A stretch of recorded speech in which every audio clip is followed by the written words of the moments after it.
Hello and welcome back to my YouTube channel. I go by the name of Dr. Heinz Emerton, and today we have a brand new video for you.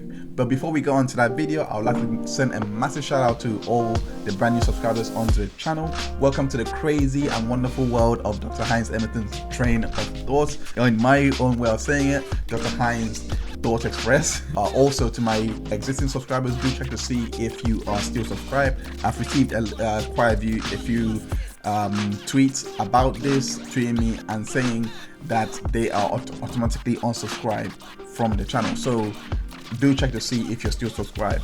Okay, now on to the video. Today I'm going to be talking about She-Hulk, and I will be very honest and be very candid up front. I personally did not expect that finale. This was originally going to be a kind of defense of She-Hulk video, and it still is. I'm going to remain objective throughout, despite knowing how it ended, because my optimism was based on how episode 8 ended. Quite a few people were split on it, but I personally thought it didn't do that badly. I personally thought it tackled a lot of the setups that he has had in in episode 1 to I believe 4 and 5. I believe it done a good job in bringing those episodes together into one big setup. Also a good job on building on the previous episode and calling back to it. And there was finally a villain that we can pinpoint and say this person is a threat. But I'm not gonna go into that just yet. I'm gonna go back to episode 1 and show you what I mean by how it's set up to episode 8 and episode 9. And it's now become a video of, well, this is basically what people were talking about. This is basically how people are going to remember She-Hulk. They aren't. It has always been a show that's lacked a lot of direction. It's always been a show that that is really aimless, and it's just going off the emotion, the vibe, if you want to say. There was really no characters here. There was really nothing more to relate to than the story being presented, which is fine. You can go by, I wouldn't say story, my mistake, but a lot of the talking points that's been presented, and you can go by that. That's absolutely fine. Some people relate to the talking points that they were talking about, the meta commentary. A lot of people, from what I've heard, that actually do like the show, they mainly were focusing on that and how much that related to them.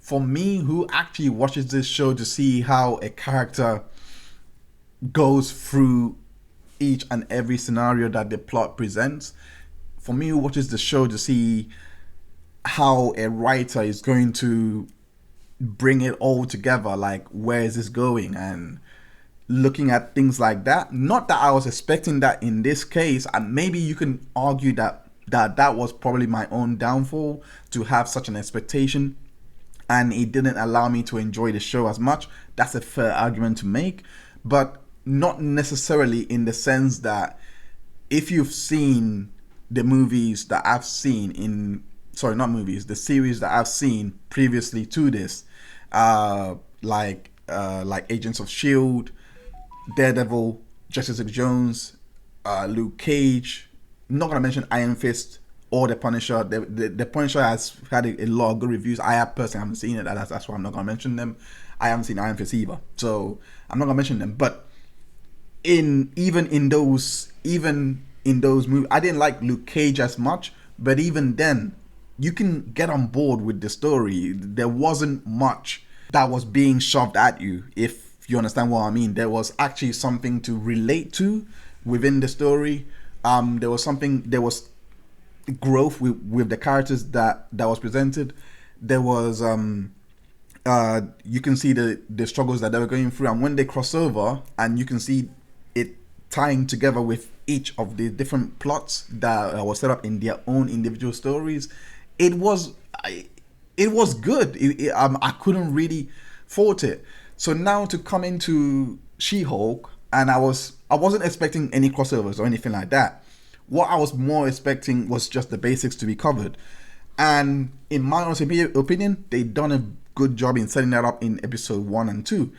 I personally believe these were the two strongest episodes to show what the show was going to be about.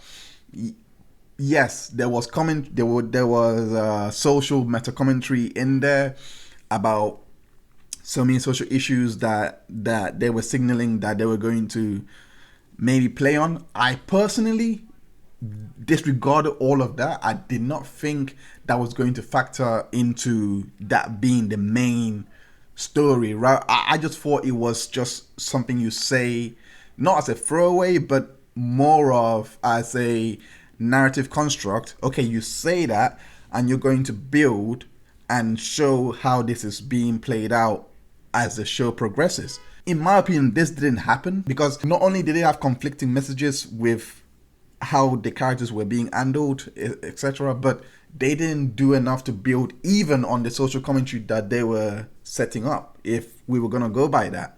So you can still have social commentary set up and still have it play out. The best movie, it's not really a series. I haven't really...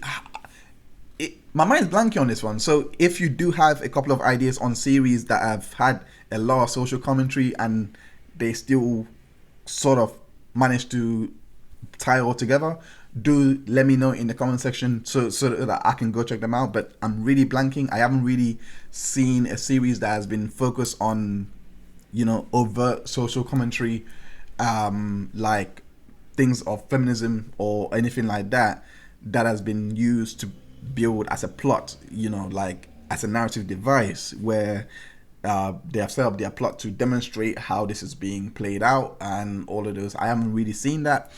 I have, however, seen a movie that has tackled and brought in these themes subtly, and that's Wonder Woman.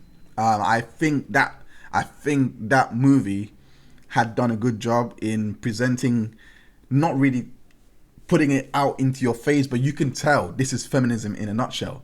Everything that she went through, it was the time where women were oppressed. All of those points were being covered, which I believe is the only criticism I have for the show. You can still put those stuff out overtly and try and set up a narrative, but you kind of got to follow it through, because I don't think they did a good job of delivering on that, if they were even planning to deliver on that, and they were just saying it just to get views or get the fan base riled up, for example, because it's been talked about so much. But anyway, episode 1, it started off well. We saw how Jen got her powers, and the most interesting part of it was what it was setting up with Bruce and Jen's relationship. They're obviously cousins. Obviously Bruce is from, or Jen, whichever one you want to put it, they're from extended family. They're not really close families like brothers and sisters. I thought this dichotomy was a very good setup. The way that I saw that it was set up, it was allegorized to be the external family would be the outside world or the society at large, and of course the close family would be the religion and the cultures that you've been brought up with. Now, of course, Jen is the main character, so this was playing out like, okay, you got your extended family, which is Bruce, representing that, and then you got yourself, which is the close family, if you want. And this was also played out, I believe it was episode 4, the dinner scene. I can't really remember, my memory is blanking on that, the number, but this was played out in the dinner scene, how the immediate family, which is Jennifer's immediate brothers, sisters, etc., and even had the cousin as well in there, all saying the same thing that Bruce was saying, rather loosely, but Bruce was kind of highlighting when they were doing their training montage.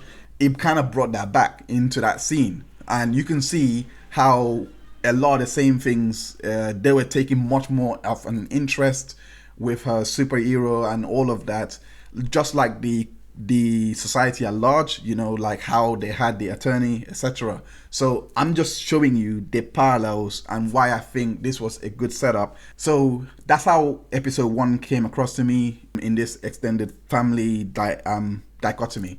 So we have Bruce as the foil who was helping play out this fight, this internal struggle, where she's trying to accept she's trying to go against society's expectations of her, while at the same time she's also battling herself and trying to accept and own everything she has. It looked like in the episode that she is actually very, very confident. You can tell that she wasn't 100% confident because there was a lot of things that she was saying within episode 1 that didn't strike me as someone that was uber confident, for someone that was accepted of herself. And this was mainly shown when she felt like she didn't need the training, but because Bruce, her cousin, her family, suggested it, and he's been there, he's been through it, she felt fine, I'll give it a go. But ultimately she didn't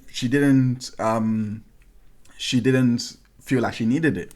Now, this is, in my opinion, this was the idea that they was trying to send. It just was poorly delivered because they didn't do a good job to show the internal struggle that she was having, with this fake confidence that like okay, I know I'm good, but I'll just go along with you. And then they go on to show how she can control her rage, all of those things.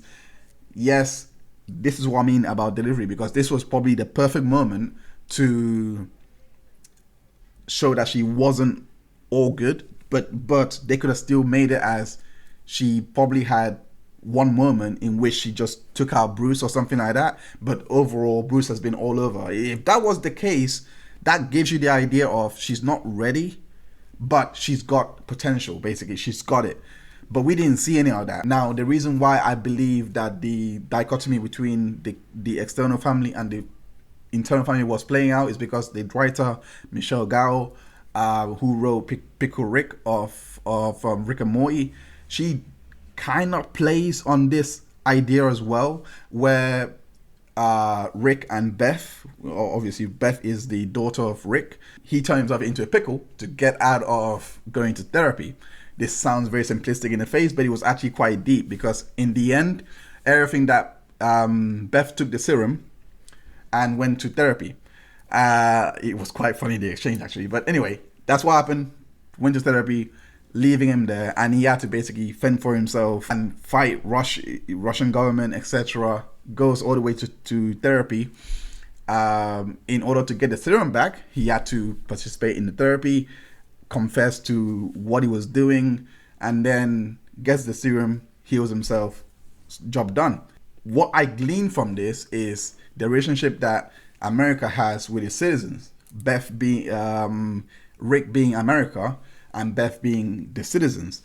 Rick doesn't want to give the citizens what they want, so they do something that they wanted to do, but they mask it. Beth in this case wants America to change and admit the wrongs that is done. So basically, it's explaining that the country and the citizens have a kind of parental control, where, for example, they give us stuff, blah blah, all of those things. So whatever, that's the commentary. Whatever country you're in, you're kind of the sons and daughters of the country. With this idea, this is why Rick went to face the Russians and allied with criminals or terrorists in order to take them down. After this, they needed healing. America needed healing. And so it turns out it's actually us, which is Beth, who owes the serum. Before we can give them the serum, they have to participate and talk to us, basically. It was actually quite smart the way that Michelle Gao used the therapy as a setting to demonstrate this relationship. So basically, in that therapy scene, they talked about, and Rick got to share his views, why they don't agree with this and that, and then participate in it. All of this just to get our votes, or in this case, the serum to heal itself, or get them on our side, or get decisions on his side. They didn't really want to do it, but they gave that lip service for that moment, or in this case, the therapist would be Congress, all of those things. They give the lip service for that moment, and the therapist became the mouthpiece for the people, if that makes sense. It became the objective mouthpiece that we do this, we do that, etc. This is just my idea of it all, because in the end, what ended up happening was it became an absurd take, a flip of a thing where they've gone through all of that, and Beth ends up taking the crumb from the dad of going for drinks after all of that. Even though he hasn't learned anything, he hasn't changed, he hasn't really shown any inkling of changing. His monologue itself was not really any indication that he's gonna make any changes. It was just his view of how things are, you know what I mean? So even though he done all that, there's no change promised. Beth still goes and accepts his offer to go for drinks, and ignores the children who were saying, but I actually like the therapist, and this would be, in this case, it would be the sons of the sons of the son. So if you want to look at it in terms of America is Rick, the daughter is the citizens, and the sons, MORTY and Summer. MORTY and Summer are the next generation in this case, and they're the ones that actually got a lot from the therapist, who was being the objective voice of what people need to hear. Do you know what I mean? So that kind of writing, in my opinion, from what I got from it, is what I thought, wow, if this is, and I'm not saying that's what happened on the show. I'm just giving my take. I'm not saying that's even what happened here on She-Hulk. I'm just saying the way that these two connected, when I was thinking about it, in my head, I thought this is actually going to be really good because of these themes that seem to be apparent in the face, and what they could use to write a really good story if they want to go down this route of social commentary, etc. Okay, so continuing from that, I believe episode 2 done absolutely well, playing off and continuing from what was set up in episode 1. It seemed like everything that I was talking about in episode 1 actually became the kind of theme in episode 2. I remember I believe I mentioned the family scene, the close family scene, in which she goes in and she saw a family, and they were talking about her as She-Hulk, or not really Jen, and they were all sharing their asking questions about that. When the mother was, I believe it was the mother, when either of them was trying to downplay it and make it about Jen, the siblings chimes in and make it about that. So I think they've done a good job kind of bringing together both teams of extended family and the close family to show that Jen herself is not so far from the cultural upbringing that she had, plus society's expectations as well. So those two are kind of now intertwining, and it's Jen and herself who has to kind of get out of this situation and invent herself and present who she is. However, when it came to the moments which she can do this, again, she succumbs to society's expectations, especially with the attorney scene where she was told that she has to be She-Hulk, and she didn't really protest against this. She just went along with it. That, to me, I think they could have delivered that a bit better, but because it was only episode 2, I felt like they were building up to something more. So I didn't think that this episode was that bad. I actually thought that this done a very good job in continuing with what I thought was an accurate reading of what they were trying to say with episode 1, and it wasn't as bad as what people were making it out to be. I think it was actually narratively very well done. There was an arc brewing, there was a plot to it, and you can kind of more or less try and find out who Jen is. And she had this mystery about her to say, okay, who is really this character, so that was being played out.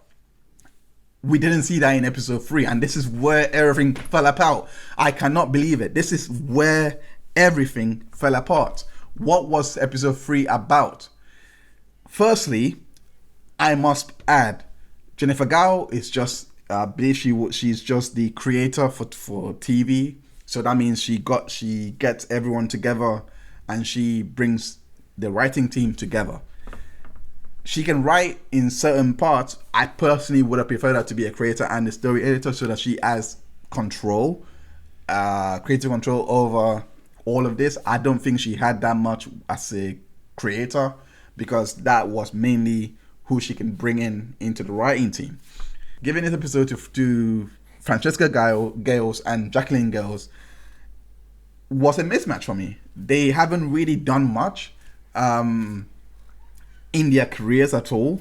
Not gonna lie, even the humor felt a bit flat on this episode.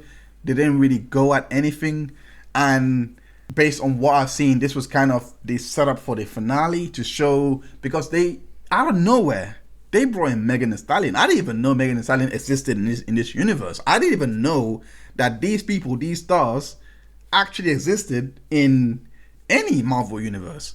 So to bring her in, I was thinking, and now with the finale in mind, I was thinking, okay, this has to go somewhere. But at the same time, it was also very dumb because of how they were bringing her in. Even the legal settings that they were doing was very much compromised to accommodate this, and it felt like Jennifer was the side character in all of this, if that makes it Jennifer or She-Hulk or whatever. They were kind of just the side character, and they were starstruck over somebody that, yes, we know in the real world, but in this world has no sort of introduction to or any way of knowing that this person actually exists. Because let's face it, they have another influencer that no one knows that was exclusively known in this world. But it was very, very messy because, like I said, we had Titania, who no one knew in this, who no one knows in real life, but everyone knows in this world. And we have Megan Thee Stallion, who everyone knows in real life, and she hasn't been set up at all. So you would think, at least in this case, bring her back for future episodes to kind of still sprinkle the idea that the real world and the fake world is still together. Nope. The reason why I believe that these two was completely wrong choice for this is because the only person of real noteworthy is Francesca Gales. She was part of the writing team for The Tick, and The Tick is honestly a very underrated show. I highly recommend it. Please go watch it. It's on Amazon. I believe it might still be on Amazon Prime, but that's where I watched it. It's about a boy who found a secret organization that's doing all the criminal activities.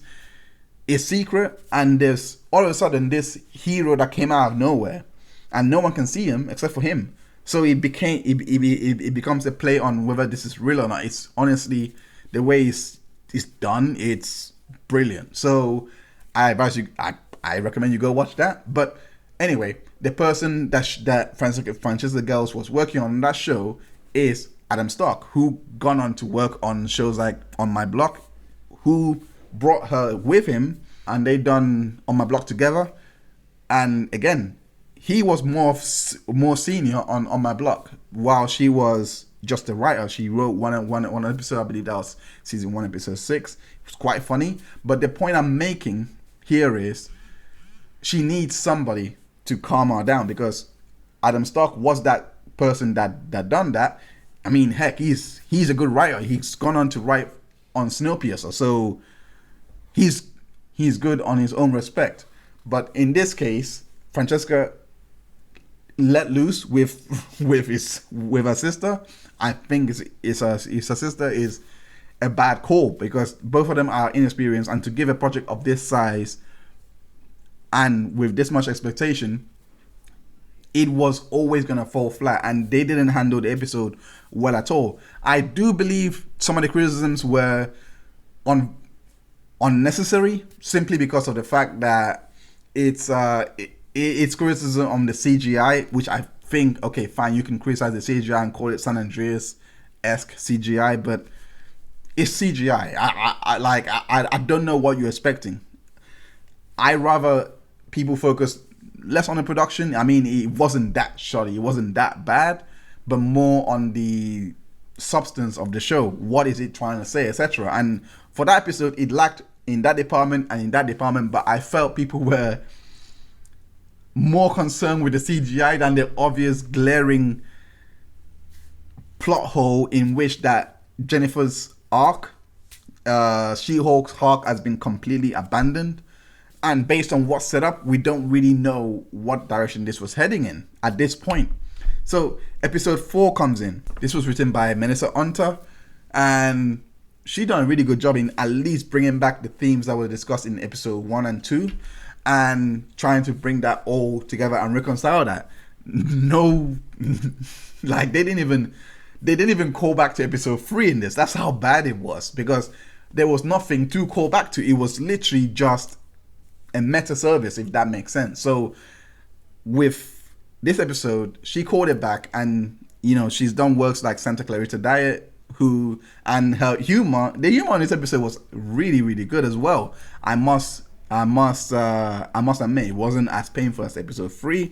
And if they were gonna go through this kind of narrative, they could have at least warned, because I felt there was going to be a story after story after story, but it became really clunky. It kind of brought back the internal struggle that I was pointing out earlier in episode 1 and 2, and it kind of brought a new layer to it by playing with She-Hulk and Jen, and She-Hulk getting more attention, and no one really knows Jen. And I think he done this well by putting her out for dating.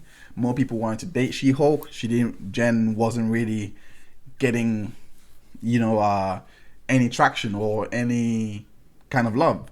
I think he done well in this.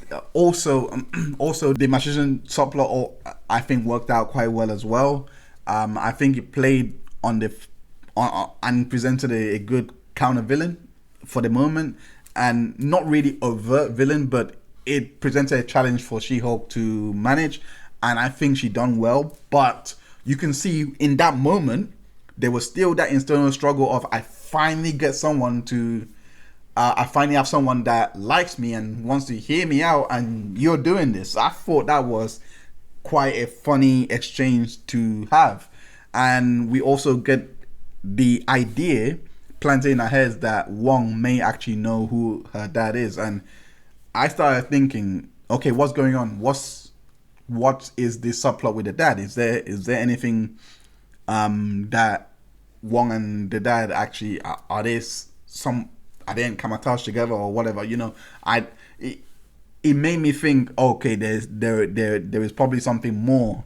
These little things that they were planting gives a good idea that they were heading in some form of direction of playing of getting people to know who the real Jen is, and not just She-Hulk. I thought they were going with that. Then episode 5 folds it up. I'm never going to go into episode 5 and 6 because they were so forgettable.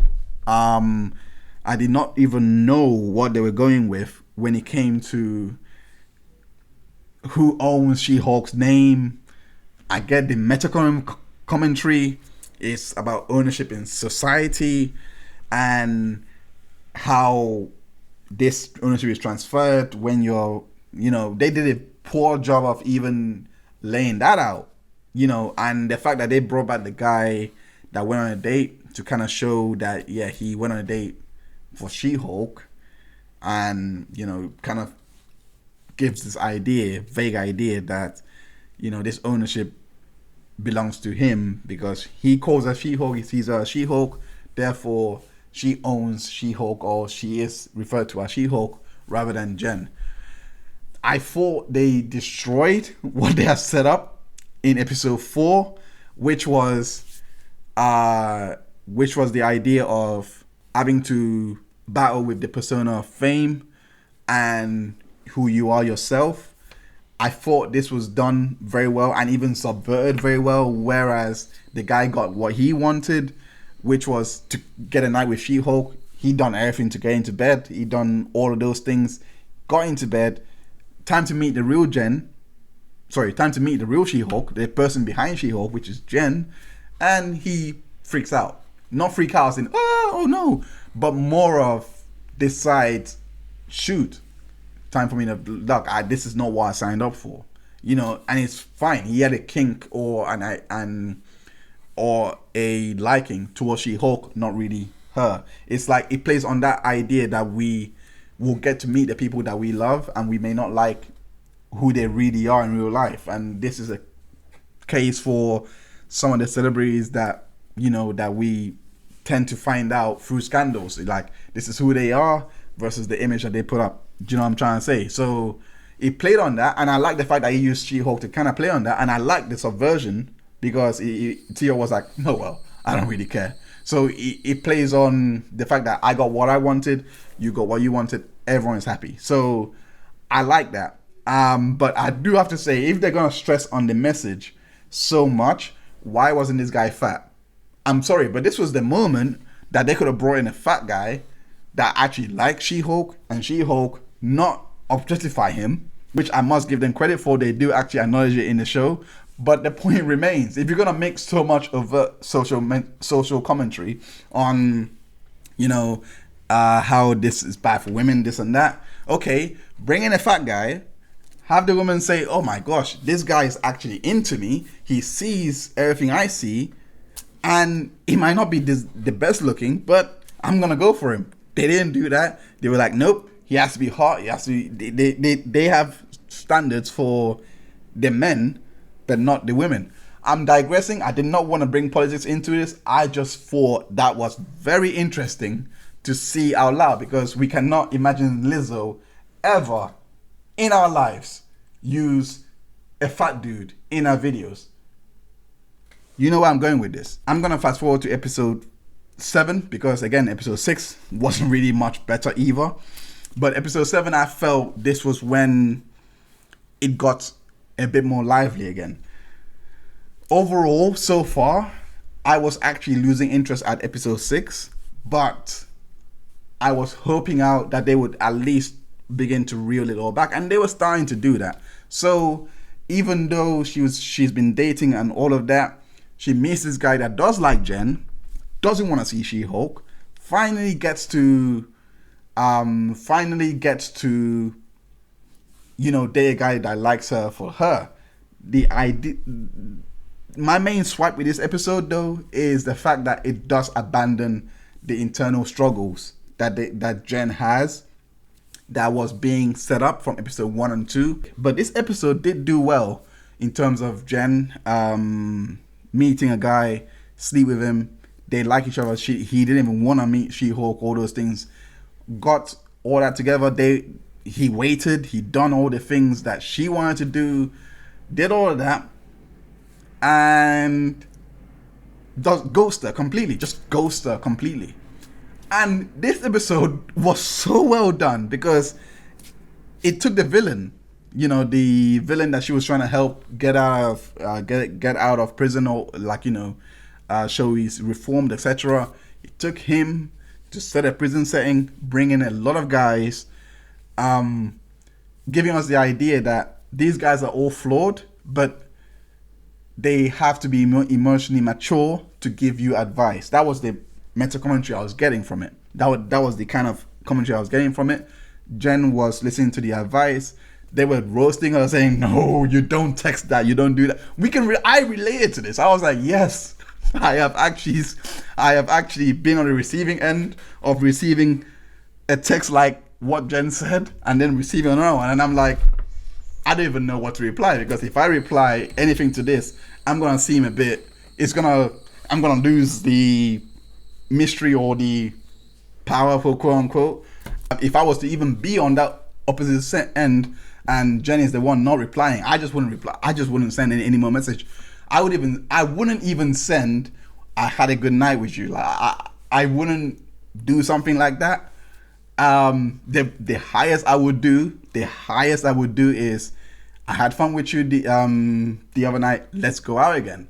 That's it. That's what I would do. I would be doing something like that. Let's do it again. What Jen did and the way that everyone was reacting in the group was, in my opinion, the most human moment that we saw of Jen, and making her be She-Hulk. When she saw the magician, she turned to She-Hulk, stayed in She-Hulk, and then brought back to Jen in the sense that our guards were up. She did it because of not really him, the magician, but the idea of the magician being possibly the guy. But I'm reminding of the guy because the magician was the person that ruined the date. Remember in episode 4, I believe, he was the one that ruined the date of this guy and took her out of that date. On this episode, it loosely reminded her of that moment, which it doesn't really connect fully well, but I can appreciate the attempt of tying it all together. And it made sense why she went She-Hulk at that moment, because of what he done. And then, they all talked it out, and then she became Jen again. I thought this done really well. I thought this was a really well delivered, a better delivered narrative. I actually enjoyed this on so many levels. I thought it was also very funny as well. To be honest, the comedy, except for episode 3, I just really hate that it went nowhere. But in terms of comedy, in terms of not even episode 3, episode 1, 2, 4, 5, 6, 7, 8, they all have, it's funny. I'm not gonna fault the show for that. It's actually funny. It's dry humor as well here, as well in episode 4 and here as well. I think the show overall is very funny. This was the moment that made me realize that this season, this whole show has a lot of potential. It had a lot of potential because everything that they've built up onto this point was Jen and She-Hulk. In this moment, we don't see She-Hulk with Daredevil. We saw him fight, but in the intimate scene, we saw Jen and we saw Matt Murdock. Instead, it was Daredevil in his costume rather than She-Hulk. And it was Matt still wearing his mask, all those things, revealing to Jen why he wears a mask to protect himself. This guy has summed up everything that Bruce was talking about, which is you need to take more care of who you are. You need to take more care and not put yourself out in such harm's way like that. But he came from Matt Murdock, the guy she likes. And they ended up effing after this. But the point here is the commentary was, I wear a mask not just to protect myself, but to protect everyone I love. This was set up for later, and it was a quick payoff as well. But that was the idea. And it also played on the idea that everyone knows who Daredevil is, and everyone also knows who Matt Murdock is. She knows who Matt Murdock is. She knows the real person. She was the one that unmasked him, but he's still putting on the persona of, I'd rather be Daredevil and own it and protect everyone I love, rather than put it out there that I am both these people and be subtle to this. And the reason why this was so good is because it called back to episode 7, the way it ended. Remember, when the way it ended was the most amazing twist I've seen to end the episode. And it ended by that this good guy who took her out on a date, etc., had an ulterior motive. And the motive was get Jane to bed, but to also do revenge porn on her. Basically, record the whole thing, take pictures of her while she was sleeping. Basically, a creep, total creep. That was the idea, because he knew who Jen is, and he knew Jen is She-Hulk, so she was exposed like that. That idea was brought back here, that had she not done that, gone out with the fact that she was She-Hulk, that she was Jen and She-Hulk, etc., with the whole trial scene on episode 5 or 6, I believe, I can't remember, but yeah, if she had not gone out with the idea, made it a public thing, this wouldn't be the case. That was the kind of subtle commentary that I finally saw. I was like, wow, the plot is actually really good here. It's really thick. It's really thickening here. That's from what I gathered. And it's set up for what happened later on. This little interaction set up for the fact that Jen was at, I believe, an acceptance speech, and then the porn from the guy, not porn, but you get the idea. The images and all of the things that She-Hulk was basically being exposed, blah blah, put it out there, and then she went into a rage. And this again ties back to episode 1 and 2. And it ties back to episode 1, mainly because this was what Bruce was kind of training her for. You know what I mean? It all tied back. I really enjoyed it because I felt episode 7 and episode 8 really worked well together, really done well to kind of give the idea that this show is not as bad as you think. Episode 9 happens, and this is what pissed me off the most. There's absolutely nothing more annoying than doing all of that work and then undoing it all and go. If you were gonna do something like this, set it up in episode 1, not episode 3, because episode 3 clearly happened here again, where it was a meta commentary. People love this, and I guess I understand why, because it's absolute fan service. People have been hating on Marvel since Phase 4. Internet trolls was the commentary for this. What more is there? They made Kevin Feige be the robot. Basically, the commentary here is, okay, he was a robot in this whole Phase 4 because he done everything the fans wanted him to do. The fans wanted him in the previous phases to be comic accurate, so he became comic accurate. I was surprised by how this ended, and I'm actually hurt because I actually thought I gave it a lot of credit. I was like, okay, I'm gonna wait till the end. See how they bring all this together, because I felt episode 7 and episode 8 done a really good job, and I felt that it could have literally been the people in our support group. Even I could actually go with that as being the people that end up backstabbing her, which gives the idea that you can't really trust the people around you, and you can't trust society, and you got to rely on yourself. You got to accept who you are. You got to stop fighting yourself. You got to stop falling on society's expectations. You got to stop falling on the expectations of your friend group, and you got to own who you are. It could have played out here in the sense of, if these guys were all in it, then what she could have done, in my opinion, was to try and take them to court. Not really.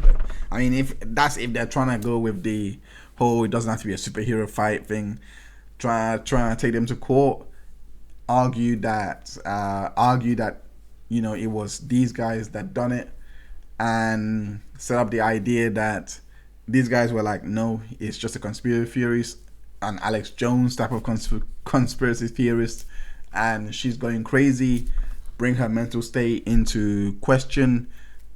So many things. Actually, not so many things. There was nothing to go off this. I gave this show a chance and it just shat on itself. That's what I had to say. I tried my best to give this show, or at least to glean something from what was happening, and I just can't do it. It's just not good.